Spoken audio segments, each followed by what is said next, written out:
नमस्कार, जय math channel में आप सभी दोस्तों का स्वागत है। सभी बच्चे रेगुलर पढ़ाई करिए। एग्जाम्स का कोई पता नहीं है, एग्जाम्स जल्दी भी हो सकती है, बाद में भी हो सकती है। तो मैं यही चाहूँगा कि जो लोग मुझे सपोर्ट कर रहे हैं उनको, और जो लोग मेरे साथ जुड़े हैं उन सभी को मैं धन्यवाद दूंगा।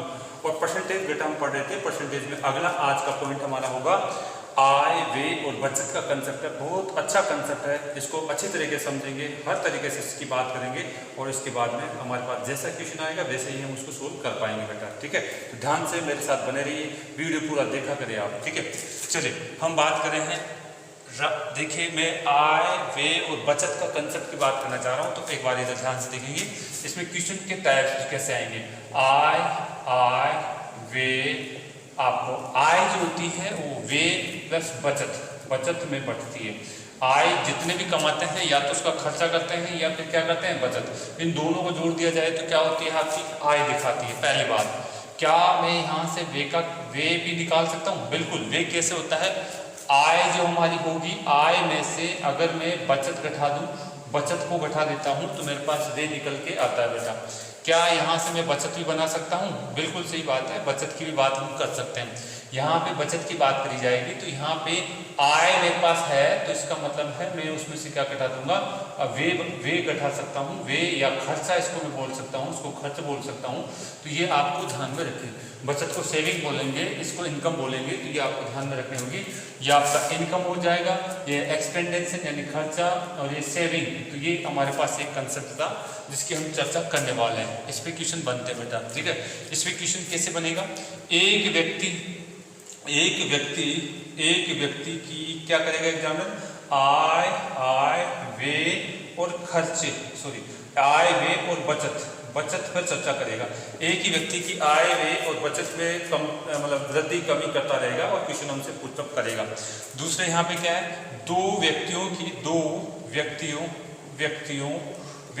के आय, व्यय और बचत पर हमसे चर्चा करेगा, उनकी तुलना कराएगी। दो व्यक्तियों की आय, व्यय और उनकी बचत पर तुलना करवाएगा। तो ये दोनों कंसेप्ट पे अच्छे क्वेश्चन बनते हैं, तो हम इसकी चर्चा करने वाले हैं बेटा। ठीक है, इसके लिए मैंने एक क्वेश्चन आपसे लिख दिया है। इस क्वेश्चन को मैं डीपली समझाऊंगा, इसको किस किस तरीके से हम कर सकते हैं, सारी चर्चा हम करने वाले हैं बेटा। ठीक है, तो ये आय का कंसेप्ट है। आय का मतलब है आप जितना भी कमाते हैं उसको आप कुछ तो खर्च कर देते हैं, और खर्च करने के बाद जो बचत होती है वो बचत कहलाती है, सेविंग कहलाती है। और अगर व्यय की बात आ जाए तो आय में से अगर मैं बचत को घटा देता हूँ तो क्या कहलाता है, व्यय। तो ये ध्यान रखने की चीजें हैं बेटा। चलिए हम यहाँ से बात करेंगे। आगे देखिए, हमारे पास अगर देखें, मिटा दें इनको तो ये आपको आना चाहिए कि साहब आय, व्यय के कंसेप्ट में ये हमारा सूत्र रहेगा, और इसके ऊपर चर्चा करते हैं बेटा। देखिए क्वेश्चन को लेके चलते हैं। क्वेश्चन देखो क्या कह रहा है। क्वेश्चन में बोला है, राम अपनी आय का 80% खर्च करता है। ठीक है, राम अपनी आय का 80% खर्च करता है, इसलिए ये शब्द बोला है, आय का 80% खर्च करता है। मैं यहाँ से कहना चाह रहा हूँ आय। ठीक है, इसको फर्स्ट टाइम समझा रहा हूँ। आय और फिर क्या कर रहा है, खर्चा। इनके बीच में क्या बोला है, जितनी आय है उसका कितनी परसेंट खर्च कर रहा है, 80% खर्च कर रहा है। मैं मान लेता हूँ राम की आय कितनी है, 100 है। राम की आय कितनी है बेटा, 100 है। ठीक है, राम की आय कितनी है, 100 है। तो 100 में 100 का 80% यानी खर्चा कितना कर दिया आपने, 80 रुपये खर्च कर दिए। तो इसका मतलब है फिर बचत कितनी होगी। बचत की बात करूंगा, अगर 100 रुपये थे, 80 रुपये खर्च कर दिए तो क्या हो गया, 20 रुपये मेरे पास बच गए। 20 रुपये मेरे पास बच गए, तो ये आपका था। यानी हमने देखा आय अगर मैं 100 रुपये मान लेता हूँ तो उसका 80% मेरा कितना हो जाएगा, खर्चा हो जाएगा 80 रुपये। फिर बचत कितनी हो जाएगी, ये हो जाएगी हमारे पास। तो इस तरीके से हमने देखा कि साहब ये हमने बताया था आय बराबर खर्चा और बचत का कंसेप्ट हमारे को दिख रहा है। अब यहाँ पे देखिए फिर अगली ही बात क्या बोला इसने कि साहब वह यदि उसकी आय में 20% की वृद्धि कर दी जाए। अब इसमें आय में 20% की वृद्धि कर दी जाए, इसमें वृद्धि कर दी जाए, 20% की मैं वृद्धि कर देता हूँ। अगर मैं इसमें 20% की वृद्धि कर देता हूँ तो मेरे पास ये कितना हो जाएगा, 120 रुपये हो। अब उसकी आय कितनी होगी, 120 रुपये हो गई। आय कितनी होगी, 120 रुपये हो गई। बचत में 10% की कमी कर दी जाए, ये मेरी बचत है। बचत में कमी करी जा रही है, कमी की जा रही है कितने की, 10% की। तो 10% की कमी करी जा रही है, यानी 20 का 10% में निकालूंगा तो बेटा बताइए कितना आ जाएगा, 2 रुपये। 2 रुपये कम करना है, यानी 2 रुपये कम करना है, तो बताइए कितना बच गया, ₹2 कम, ₹18 बच गए क्या, ₹18 ये हो गए। यानी इसमें कमी कर दी गई है, इसमें वृद्धि कर दी गई है, इसमें वृद्धि कर दी गई है और इसमें क्या कर दी गई है, कमी। अब यहाँ पे हमारे को क्या लिखना है, यहाँ पे पूछा जाता है एग्जाम में, ये इस तरीके से एक क्वेश्चन तो ये बनता है, या तो इन दोनों में कुछ ना कुछ परिवर्तन कर देगा, तीसरा यहाँ पूछेगा, या इन दोनों में परिवर्तन करेगा, तीसरा इसको पूछेगा। तो यहाँ पे हमारे पास जो है क्वेश्चन जो है उसके टाइप यहीं से बात करेगा, 2 दे देगा, तीसरे में कमी या वृद्धि पूछेगा हमारे पास। अब बताइए, ये 120 है, ये ₹18 है, ठीक है, इसका मतलब है ये कितना होगा, ये आपका 120 है, ये 18। आय में से अगर आपने बचत घटा दी तो ये कितने बच गए, ₹102 बच गए क्या, ₹102 बच गए, ₹102 बच गए। तो अब मुझे यहाँ से देखिए 2 क्वेश्चन अच्छे बनते हैं, यहाँ पे 2 क्वेश्चन अच्छे बनते हैं कि यहाँ पे आप मुझे बताइए, ये खर्चे में इसने पूछा है, खर्चे में वृद्धि प्रतिशत ज्ञात करो। तो पहले खर्चा कितना था, 80, अब कितना होगा, अब आपके पास कितना होगा बेटा, अब आपके पास खर्चा होगा 102। तो यानी वृद्धि हो गई क्या, बिल्कुल वृद्धि हो गई है, और वृद्धि कितनी हो गई, ₹22 की। वृद्धि कितनी होगी बेटा, ₹22 की। किसकी तुलना में, आपके 80 की तुलना में हो गए हैं। तो यहाँ पे आपका जो पहला इक्वेशन है, वृद्धि प्रतिशत, जो वृद्धि प्रतिशत हुई है वो उसको निकालने की बात करता है। तो मैं कहूँगा 22 की वृद्धि हुई है, और 22 की वृद्धि किसकी तुलना में हुई है, 80 की तुलना में। तो 80 यहाँ पे लिखेंगे, इनटू में 100 कर देंगे, और आप काटा पीटी कर सकते हैं। यहाँ से अगर हम इसको काटते हैं तो 0 से तो ये 0 गया आपका, ठीक है, और काटा जाए तो ये कितना है, अगर हम बात करें 2 से काट लें 4 बार, और ये कितनी बार गया, 11 बार। यानी ये मेरे पास कितने आ जाएगा बेटा, ये आपके पास इस तरीके से हमारे पास आ चुका है। इससे आप काटोगे तो आप और काटना चाहें तो काट लीजिए इसको, ठीक है, 2 से और काट लो तो काट लो। यानी ये तो 55 आ गया, और बटे में कितना 2, और इसको काटोगे तो कितना आ जाएगा बेटा, ये हमारे पास आपका है, हमारे पास 0.5% की वृद्धि हो जाए, 27.5% की क्या हो जाएगी हमारे पास वृद्धि दिखाएगा, ठीक है। तो ये बेसिक से मैंने काट के बताया, अब डायरेक्ट कर सकते थे यहाँ पे। ये हमारे पास एक चीज आ चुकी है। तो यानी एक तरीका तो ये है ऐसे क्वेश्चनों को करने का, एक तरीका तो ये है ऐसे क्वेश्चनों को करने का। अब इसी को देखिए, ये कब लगाना है, 100 मान के कब करना है, जब परसेंटेज वृद्धि कमी ये जो है आपकी आसान हो। तो हम मैं आपको इसके लिए कहना चाहूँगा, जब आसान परसेंटेज हो वृद्धि कमी की, तो हम 100 मान करके क्वेश्चन को सोल्व करेंगे। अगर आसान परसेंटेज नहीं है तो उस कंडीशन में हम क्या करेंगे, अनुपात से सोल्व करेंगे बेटा, ठीक है। तो ये तो हमने क्या करा, 100 मान के सोल्व करा। दूसरा तरीका देखो, इस क्वेश्चन को कैसे करते हैं। देखिए, आपके पास क्या कहा गया है, एक तो आय की बात करता है, एक व्यय की बात करता है, एक किसकी बात करता है, बचत की बात करता है। आय में कितनी मान लेता हूँ, यहाँ पे 100 ही मान लेता हूँ, आय कितनी मान लेता हूँ, 100 मान लेता हूँ।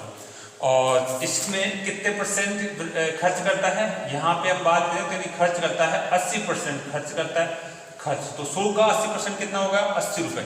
100 का 80% कितना होगा, 80। चलिए, यहाँ से ये 100 रुपये मेरे कमा रहे हैं, तो फिर बचत कितनी हो जाएगी, 80 रुपये खर्च करने के बाद में 20 रुपये की बचत हमारे पास हो जाएगी, 20 रुपये की बचत हमारे पास हो जाएगी।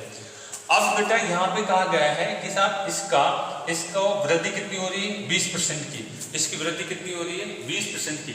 यानी 100 का 20% कितना रहेगा, 20 रुपये तो होगा।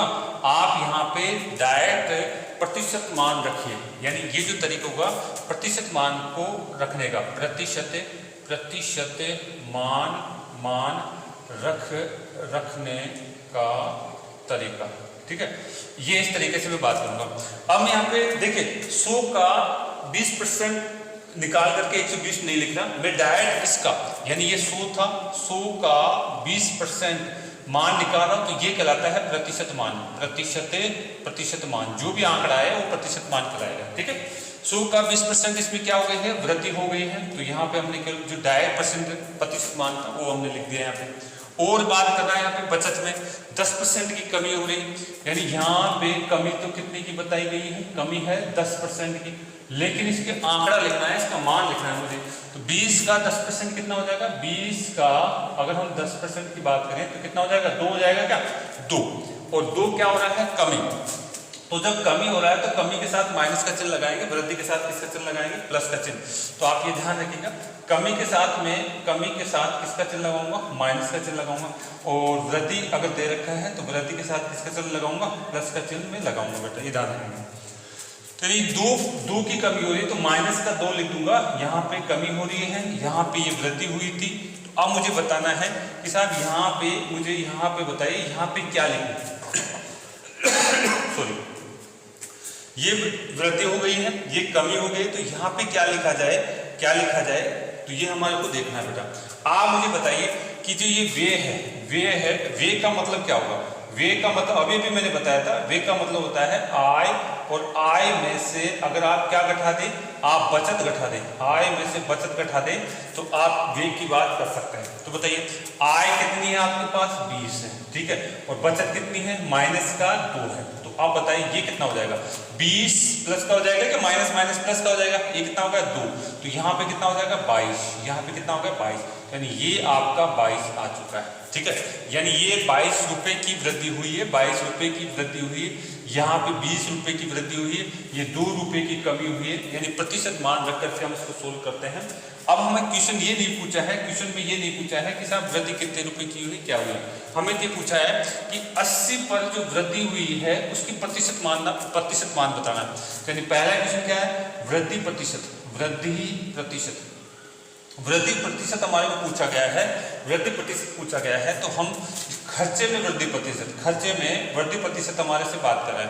तो बताइए आप बताएंगे कि सब वृद्धि तो कितने की, 22 की, किसकी तुलना में, 80, पहले खर्चा 80 था, इसकी तुलना में अपॉन में कितना आ जाएगा, ये हमारे पास आ जाएगा, और ये आप इस तरीके से बात कर सकते हैं बेटा, ठीक है। आप इसको काटा पीटी करेंगे तो हमारे पास जो है क्या आ जाएगा, 27 से ही 1/2% की वृद्धि होगी, खर्चे में 27 से ही 1/2% की वृद्धि हो जाएगी बेटा। दूसरा क्वेश्चन क्या होता है इसका, दूसरा क्वेश्चन ध्यान देखिएगा, ठीक है। चलो पहले अभी इसी में देखिए आप, फिर अब ज्यादा हो जाएगा, मैं पहले इस कंसेप्ट को पूरा समझा देता हूँ मैं, ठीक है। तो हमने क्या करा है, 100 मान करके इसको 2 तरीके से सोल्व करना सीखा है, ठीक है। जब अभ्यास हो जाए तो बेटा इतना नहीं लिखना है, डायरेक्ट आप जो है ये आंकड़े लिखेंगे तो आपको अच्छा लगेगा बेटा, ठीक है। यहाँ से हम बात करना चाहें 100 मान करके, यहाँ पे हमने जो है वृद्धि करके बताया, वहाँ पे हमने डायरेक्ट वृद्धि का मान रखा है, तो आप इस तरीके से इसको समझ सकते हैं। अब मैं इसी क्वेश्चन को अनुपात से सोल्व करवा रहा हूँ, इसी क्वेश्चन को मैं कैसे सोल्व करा रहा हूँ, अनुपात से सोल्व करा रहा हूँ, आप इसको उतारिए, मैं मिटाता हूँ जब तक। 2 तरीके से हमने इसको समझा है, 2 तरीके से इसको समझा है। अगला पॉइंट इसका है तीसरा जो है अनुपात से, जब प्रतिशत कैसे आ जाए, मिश्र भिन्न टाइप में आ जाए, तो फिर इसको कैसे सोल्व करना है वो भी हम देख लेते हैं। तीसरा तरीका क्या है, ठीक है। आप मुझे बताइए आय बराबर हमारे पास होती है यहाँ पे खर्चा और प्लस में क्या लिखता हूँ मैं, बचत लिखता हूँ। आप इसने क्या कहा है, इसने कहा है आय का 80% इसने बताया है, आय का कितना है 80% यहाँ पे बात करी गई है, तो खर्चा जो है वो बताया गया है आय का 80% है। तो यहाँ 80% का मतलब कितना होगा, 80% का मतलब होगा 4 में कितना आपका 5 होगा। 80% का मतलब कितना होता है, 4/5 होता है, यानी ये आय आपकी 5 रुपए, ये मूल है, यानी आय 5 रुपए है तो खर्चा कितना होगा 4 रुपए का। आय 5 रुपए है तो खर्चा कितना होगा बेटा 4 रुपए का। यहाँ से बताइए जब आय 5 रुपए थी, खर्चा 4 रुपए का, तो फिर बचत कितने की हो गई, 1 रुपए की। बचत कितने की हो गई, 1 रुपए की। मैं अनुपात के साथ अब वर्क कर रहा हूँ, आय व्यय का अनुपात निकाल करके हमें क्वेश्चन को आंसर निकालना है, ठीक है। ये अनुपात ये कब लेना है, ये अनुपात का कंसेप्ट कब लेना है, जब परसेंटेज कैसे आ जाए, भिन्न रूप में आ जाए। जैसे यहाँ पे हमारे पास ऐसे कुछ भी परसेंटेज आ जाए, 8 से ही 1/3 आ जाए, यहाँ पे आपका है 33 से ही 1/3 आ जाए, 66 से ही 2/3 आ जाए, ऐसी कोई भी परसेंटेज हमारे पास आ जाती है, तो हमें जो है इस तरीके से अनुपात से वर्क करना है, ज़्यादा आसान रहेगा ऐसे कंडीशन में बेटा, ठीक है। तो हम यही कहना चाह रहे हैं कि सब ये जो है हमें इस तरीके से जब करना है, जब हमारे पास क्या आ जाए परसेंटेज थोड़ी टिपिकल आ जाए। अब क्या करना है, इसने कहा है आय में वृद्धि कर दी गई है, आय में वृद्धि की गई है, और वृद्धि कितनी है 20% की वृद्धि। आय में वृद्धि कितनी है 20% की वृद्धि। आप मुझे बताइए 20% का मतलब कितना होता है, 20 का मतलब 1/5 होता है। अगर मूल आय 5 है तो यानी वृद्धि 1 की हो जाएगी, तो ये जुड़ जाएगा इसमें, तो 6 हो जाएगा क्या, तो ये तो 6 रुपये दिख गई। और इसमें देखिए, इसमें क्या कहा गया है, इसमें कमी की गई है, बचत में कमी बताया गया है। कमी कितनी बताइए, 10% की कमी, 10% की कमी, ठीक है। आप मुझे बताइए आप 10% का मतलब क्या है, 10% का मतलब हम बात कर सकते हैं 1 का 1 का अगर कमी करके हम निकालना चाह रहे हैं तो यानी 1 का 10% निकाल सकते हैं क्या? 1 का 10% निकाल सकते हैं। ठीक है, 10% आप लिखोगे तो हमारे पास कितना बचेगा बेटा? 1/10 ही बता, यानी पॉइंट 1 लिख सकते हैं आप, पॉइंट 1 लिख सकते हैं। और पॉइंट 1 यहाँ से आप घटाते हैं 1 में से, पॉइंट 1 अगर यहाँ से घटाते हैं तो कितना बच गया? 0.9 बच गया क्या? 0.9 आपके पास बच जाएगा। ठीक है, पॉइंट 1 आपने घटाया है तो यानी 0.9 आपके पास क्या हो जाएगा? ये आपके पास बच जाएगा बेटा। ठीक है, यानी 1 में से आपने जो है 10% कमी कर दी तो 0.9 हमारे पास बच गया।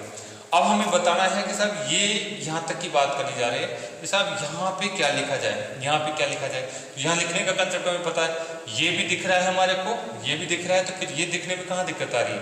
आय बोले या वे बोले, तो वे का बात करें तो वे बराबर हमारे पास क्या जाएगा? आय। 6 में से मैं घटा दूंगा कितना? आप घटाएंगे, आपके पास कितना है? पॉइंट आपका 9 घटा दीजिए, पॉइंट 9 आप यहाँ से घटा दीजिए बेटा। पॉइंट 9 अगर आप घटाते हैं तो बेटा कितना बच जाएगा हमारे पास? पॉइंट 9 घटाते हैं तो 6 में से यहाँ से हमारे पास बच जाएगा आपका ये 5.1 बच जाएगा हमारे पास जो है बच गया, यानी 5.1 लिख दूँ क्या इसकी जगह? 5.1 लिख देंगे। अब यही तो बताना चाह रहे हैं कि साहब इसमें वृद्धि कितने की हुई? ठीक है, वृद्धि हुई बिल्कुल, ये खर्चे में वृद्धि हुई। वृद्धि कितने की हो गई? वृद्धि की बात मैं करना चाह रहा हूँ तो यहाँ पे हमारे पास 1.1 की वृद्धि हो गई। कितने की वृद्धि होगी? यानी इस 5.1 में से अगर मैं 4 घटा देता हूँ तो 1.1 की वृद्धि हमारे पास हो चुकी है। तो यहाँ से अगर मैं बात करूँ तो वृद्धि प्रतिशत निकालना चाह रहा हूँ मैं, तो यहाँ लिख दूँ क्या? अगर मैं बात कर दूँ यहाँ लिख देता हूँ, यानी खर्चे में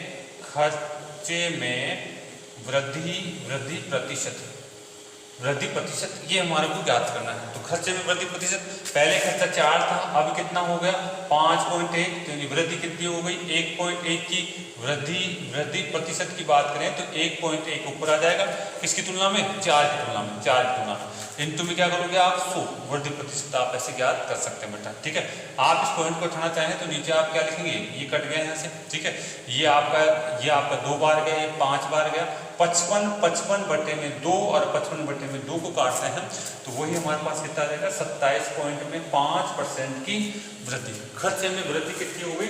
27.5% की वृद्धि हमारे पास हो चुकी है। तो हमने बताया ये तीसरे तरीके से कर सकते हैं, यानी अनुपात के आधार पर हम इस क्वेश्चन को अनुपात के आधार पर भी कर सकते हैं। अनुपात के आधार पर कर सकते हैं, उसका जो मान वृद्धि कमी लिख करके कर सकते हैं। अब इसी अनुपात के आधार पर इसको दूसरे तरीके से भी हम समझ सकते हैं, तो ये आप उतार लीजिएगा, फिर देखते हैं और क्या कर सकते हैं। देखिए हमने अनुपात के आधार पर इसका वृद्धि % मान रख कर, अब मैं डायरेक्ट प्रतिशत मान रख करके भी इस क्वेश्चन को सोल्व कर सकता हूँ। तो आप इसको उतार लीजिएगा, अभ्यास करिएगा। ये जब यूज करना है जब हमारे पास परसेंटेज कैसी आ जाए, परसेंटेज हमारे पास कैसी आ जाए बेटा, आपका जो है भिन्न टाइप में या थोड़ी सी टिपिकल परसेंटेज आ जाए तो हम इसको यूज करेंगे। देखिए चौथे तरीके से इसी क्वेश्चन को कैसे सोल्व किया जाए, चौथे तरीके से मैं इसको सोल्व करना चाह रहा हूँ। देखिए हमारे पास दिया हुआ है आय, व्यय और बचत। एग्जामिनर हमेशा इन तीनों में से 2 चीज के बारे में चर्चा कर लेता है, तीसरी चीज का प्रभाव हमसे पूछता है। इस क्वेश्चन में एक तो आय की बात कर रखा है और एक इसकी बचत की बात, इनमें कमी वृद्धि दे रखा है, इसके बारे में पूछा जा रहा है हमारा। ठीक है, तो देखिए इसको किस तरीके से हम बात कर सकते हैं। यहाँ से आय और इसमें क्या संबंध दिया है, इसने कहा है कि साहब इसका 80% है। 80% का मतलब क्या होता है? आप कहेंगे 4/5, यानी ये 5 है तो ये कितना हो गया? 4। ये 5 है तो कितना हो गया? 4। और बचत कितनी बताई इसने? बचत की बात करें तो ये 5 रुपये में से 4 रुपये गए तो 1 रुपये। ठीक है, अब यहाँ पे मैं क्या करना चाह रहा हूँ, मैं डायरेक्ट प्रतिशत मान रख करके इसको सोल्व करना चाह रहा हूँ, यानी सीधे ही प्रतिशत मान रख करके सीधे ही प्रतिशत मान रखना है और हल करना है, और क्या करना है? हल करना है। ठीक है, जैसे कैसे रखा जाएगा? ये कह रहा है आय में वृद्धि कितने % की? 20% की। यानी यहाँ पे अगर 5 है और उसका 20% कितना हो जाएगा? 5 का 20%। आप बताएं 5 का 20% हमारे पास, यानी नीचे कितना लग गया? 100 लग जाएगा हमारे पास। और यहाँ से मैं काटता हूँ तो ये कितनी बार गया? 5 बार। ठीक है, 5 बार चला जाएगा और यहाँ कट गया तो 1 बार, यानी 1 आ गया क्या? 5 का 20% कितना आ गया मेरा? 1 आ गया। अच्छा, इसमें देखिए आप यहाँ से बात करी जाए तो यहाँ कहा गया है आय 1 रुपये है और उसका प्रतिशत मान यानी 10% की कमी हो रही है। यानी यहाँ पे मुझे कहा जा रहा है कि साहब 10% की क्या है कमी, किस में से, 1 में से। यानी इस 1 का 10% कितना हो जाएगा, 0.1। यानी 1 का 10% अगर कहा जाए तो 0.1 आ जाएगा मेरे पास। तो यहाँ क्या लिखूँ, 0.1। मैंने सीधे ही 0.1 लिखा है, परसेंटेज कमी करके जो प्रतिशत मान, यानी 1 का 10% ये प्रतिशत मान कहलाएगा, प्रतिशत मान, ये प्रतिशत मान कहलाएगा। ठीक है, तो मैंने यहाँ पे सीधे ही प्रतिशत मान रख दिया। 5 का 20%, 5 का 20% इसका सीधे ही मैंने प्रतिशत मान यहाँ रख दिया। अब मुझे बताइए यहाँ पे क्या लिखा जाए। आपके पास 1 रुपया है, ठीक है, ये हमारे 0.1 है, तो यहाँ पे क्या लिखा जाए, वे कैसे निकालते हैं। आय में से बचत घटा दीजिए आप, आय में से बचत को घटा दीजिए, वे निकल जाएगा। 1 में से अगर मैं घटा देता हूँ, 1 में से अगर मैं यहाँ से घटा देता हूँ कितना, पॉइंट आपका 1। अच्छा सॉरी, यहाँ पे कमी हो रही है तो कमी के साथ में 0.1 हमारे पास माइनस का चल लेगा। ठीक है, तो यहाँ पे माइनस का 0.1 घटा दिया जाएगा, माइनस का 0.1 घटा दिया जाएगा। तो कितना हो जाएगा, 1 प्लस में ये दोनों चिन्ह मिलकर के प्लस का हो जाएगा और पॉइंट का 1, फिर कितना हो जाएगा, 1 पॉइंट में 1, यानी 1 पॉइंट में 1 हो जाएगा। 1 पॉइंट में 1 हो गया। तो यानी ये तीनों बातें हमारी कंप्लीट हो गई। अब मुझे क्या करना है, यहाँ से इसकी वृद्धि तो निकालनी है। तो बताओ, ये खर्चा है पहले का 4 रुपये पर, वृद्धि होकर के कितनी हो गई, यहाँ पे वृद्धि हमारे पास हो गई 1.1 रुपये की। ठीक है, तो बताइए वृद्धि प्रतिशत में अगर निकालूंगा तो कैसे निकालूंगा, 1.1 अपॉन में कितना, 4, इंटू में 100, और इसको अगर मैं सोल्व करता हूँ तो वही मेरे पास 27.5% की खर्चे में वृद्धि निकल के आती है। तो आप इस तरीके से सीधे ही आप क्या निकाल सकते हैं, प्रतिशत मान रख करके भी क्वेश्चनों को सोल्व कर सकते हैं। सीधे ही प्रतिशत मान रख करके ऐसे क्वेश्चनों का आप सोल्व कर सकते हैं। ये इसका कंसेप्ट है, ये इस क्वेश्चन का कंसेप्ट है। तो आगे देखिए बेटा, हम जो है मैं क्वेश्चन लिख देता हूँ 2-3 क्वेश्चन, उनका भी हम अभ्यास करेंगे तो आपको ये चीज़ आनी चाहिए बेटा।